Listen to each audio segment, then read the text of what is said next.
আসসালামু আলাইকুম। ডক্টরস চেম্বারের পক্ষ থেকে আমি ডাক্তার সিরাজু মুনিরা আপনাদেরকে স্বাগতম জানাচ্ছি। আমি এইচডিসিএল ডায়াগনস্টিক সেন্টারে কর্মরত আছি। বর্তমানে আমি প্রেষণে কনসালটেন্ট হিসেবে রিপ্রোডাক্টিভ এন্ডোক্রাইনোলজি অ্যান্ড ইনফার্টিলিটি বিভাগ বঙ্গবন্ধু শেখ মুজিব মেডিকেল ইউনিভার্সিটিতে প্রেষণে প্রশিক্ষণরত আছি। আজকে আমরা আলোচনা করব জন্ম নিয়ন্ত্রণ পদ্ধতি বিষয়ে। এটি অত্যন্ত গুরুত্বপূর্ণ একটি বিষয়।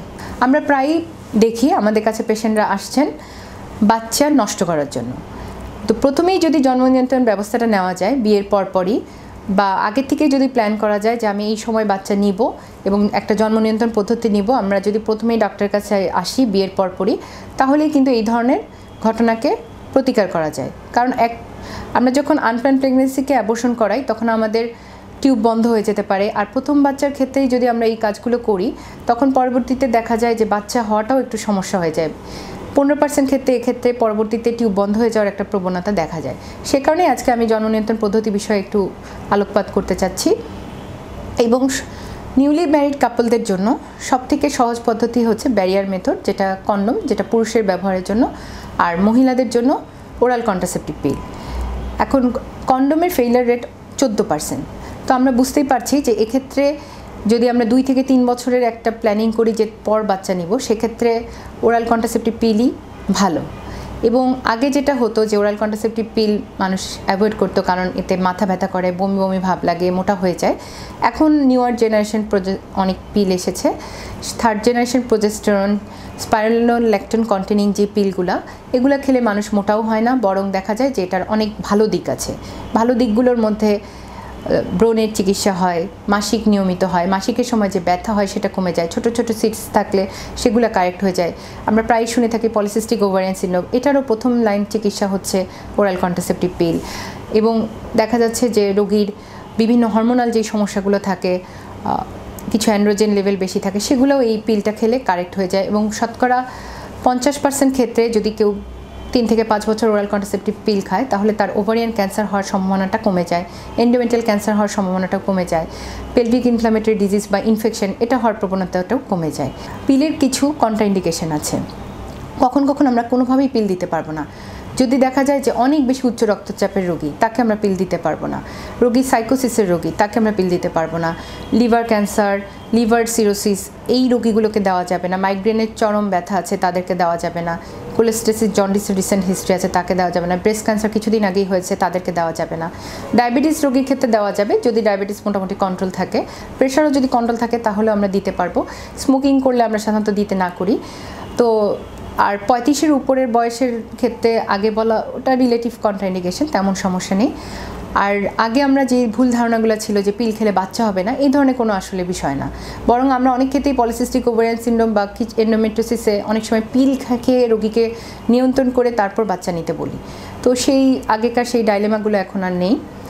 তারপর পিলের পরপর এখন আমরা যেটাকে খুব গুরুত্ব দিচ্ছি যে যদি একটা বাচ্চা বা 2টা বাচ্চা থাকে, কারণ এখন তো বেশিরভাগ ক্ষেত্রে দেখা যাচ্ছে যে অনেকেরই সিজার হচ্ছে, তো সেক্ষেত্রে মানুষ খুব ঘন ঘন বাচ্চা নিচ্ছে না।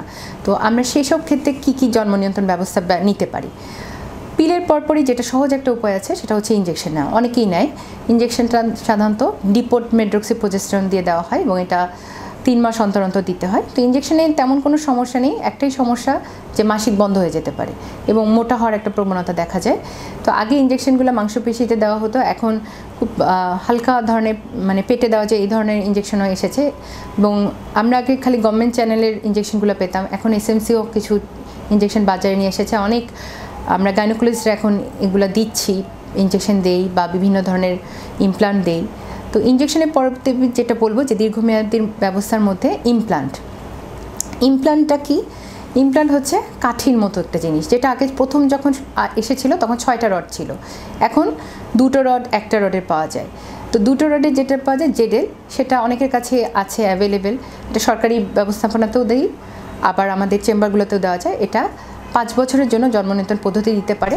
আমাদের যাদের একটা বাচ্চা আছে তারা সহজে এটা নিতে পারে। এটার জন্য কোনো ক্লিনিকে যাওয়ার বা কোনো কিছুর প্রয়োজনে চেম্বারে বসে এটা দেওয়া যেতে পারে। এটারও তেমন কোনো সমস্যা নেই। এরপর আমরা যেটা খুবই জনপ্রিয় কপার টি, কপারটি যার 2টা বাচ্চা হয়ে গেছে বা 3টা বাচ্চা হয়ে গেছে, এখন আর বাচ্চা নিতে চাচ্ছেন না, অথবা একটা বাচ্চা হয়ে গেছে, সিজারের সময়ও আমরা এখন কপারটি দিচ্ছি। এই সিজারের সময় যে কপারটিটা দিই এটাকে আমরা PPICD বলি, এবং এটা নিয়ে একটা প্রজেক্ট চলছে আমাদের গভর্নমেন্ট সরকারি হাসপাতালগুলোতে। আমরা প্রায় PPICD দিচ্ছি, সিজারের সময় আমরা কপারটি দিয়ে দিচ্ছি। এছাড়া ইন্টারভাল পিরিয়ডে সিজার শেষ হওয়ার পর বা ডেলিভারি 6 সপ্তাহ পরে আমরা কপারটি দিতে পারি। কপারটি দিতে হলে আমাদের জানতে হবে প্রেগনেন্সি নেই, এবং আমরা সাধারণত মাসিক শুরু হওয়ার 7 দিন পর কপারটি দিতে বলি। এটাতে তেমন কোনো ব্যথাও পাওয়া যায় না, এবং এখন আমরা ডাক্তার গাইনোকোলজিস্টরাই দিচ্ছি। আর লাইগেশন হচ্ছে পার্মানেন্ট ব্যবস্থা। আমাদের 2 থেকে 3টা বাচ্চা থাকলে 35 বছর বয়স হয়ে গেলে আমরা লাইগেশনেও যেতে পারি। কিন্তু যেহেতু এখন আমরা লাইগেশনের থেকে লার্ক বলি, আমরা লং অ্যাক্টিং রিভার্সিবল কন্ট্রাসেপটিভ, যেটা কপারটি, ইমপ্লান্ট বা ইঞ্জেকশনগুলোর উপর গুরুত্ব দিচ্ছি। কারণ দেখা যাচ্ছে এখন লাইগেশন করা হয়ে যাচ্ছে, আবার কোনো কারণে দ্বিতীয় বিয়ে অথবা আবার বাচ্চা নেওয়ার জন্য আমাদেরকে লাইগেশন রিভার্সিবল অপারেশনটা করতে আসছে রোগীরা, যে অপারেশনটা একটু কঠিন এবং করলেই যেটা সাকসেস হয়ে যায় এরকমও না। সেই জন্য এখন আমরা লং অ্যাক্টিং রিভার্সিবল কন্ট্রাসেপটিভ মেথডটাকে অনেক গুরুত্ব দিচ্ছি। তার মধ্যে সবথেকে বেশি জনপ্রিয়তা পাচ্ছে ইমপ্লান্ট এবং কপারটি। সাধারণত কপারটি নেওয়ার পরে বা ইমপ্লান্ট নেওয়ার পর প্রথম 1 মাস পর ফলো আপে আসা উচিত, যে কী কমপ্লেন হচ্ছে। আর যদি মধ্যে প্রথম একটু ইরেগুলার ব্লিডিং হয়, সেটা 1 মাস বা 2 মাস ওরাল পিল অথবা প্রোজেস্টেরন দিয়েই কন্ট্রোল করা যায়। তার জন্য এটা খুলে ফেলার কোনো প্রয়োজন পড়ে না। আর ছেলেদের জন্য স্থায়ী ব্যবস্থা আছে, সেটা হচ্ছে ভেসেক্টমি। এটা আসলে তেমন কঠিন না, এটাও রিভার্সাল করা যায়, কিন্তু বিচিত্র কারণে দেখা যায় যে মহিলারাই জন্ম নিয়ন্ত্রণ ব্যবস্থা নেয়। তো আমি শেষ করার আগে একটা কথাই বলতে চাবো, যে এই যে ইমার্জেন্সি কন্ট্রাসেপটিভ পিলটা যে আমরা নিচ্ছি, এটা কিন্তু কোনো জন্ম নিয়ন্ত্রণ ব্যবস্থা না। এটা হচ্ছে জাস্ট আপনার যে কোনো কারণে যদি একটু দুর্ঘটনা ঘটে যায় তখনকার জন্য। তো সেই কারণেই ইমার্জেন্সি কন্ট্রাসেপটিভ পিল না ব্যবহার করে আমাদের ওরাল পিলের দিকেই বেশি গুরুত্ব দিতে হবে। আর এটা অনেকে বলে যে আমি ভুলে গেলে কী করব, ভুলে গেলে আমি আগের দিনেরটা একসাথে খেয়ে ফেলবো, অথবা 2 দিনের বেশি হয়ে গেলে আমি আরেকটা ব্যবস্থা নেব, কন্ডম ব্যবহার করব অথবা ইমার্জেন্সি কন্ট্রাসেপটিভ পিল ব্যবহার করব। কিন্তু আমি পিল সব দিক থেকে বডির সাথে অ্যাডজাস্ট হয়ে গেলে এটা ভালো, এবং বিদেশে দেখা যায় যে ওরাল কন্ট্রাসেপটিভ পিল খুবই জনপ্রিয়তা পেয়েছে। ইমার্জেন্সি পিলের একটি বিশেষ সাইড এফেক্ট আছে। দেখা যায় যে ইমার্জেন্সি পিলটা খেলে অনেক ক্ষেত্রে এটাও 11% ক্ষেত্রে মিস হতে পারে, মানে প্রেগনেন্ট হয়ে যেতে পারে। দ্বিতীয়ত, ইমার্জেন্সি পিল খাওয়ার পর ওই মাসের মাসিকটা অনিয়মিত হয়ে যায়, একই মাসে দেখা যায় যে 2-3বার মাসিক হচ্ছে। তো সেই জন্যই বলবো যে আমরা জন্ম নিয়ন্ত্রণ ব্যবস্থার দিকে বেশি গুরুত্ব আরোপ করব, আমরা ইমার্জেন্সি পিল বা বাচ্চা নষ্ট করার দিকে মনোযোগ দিব না।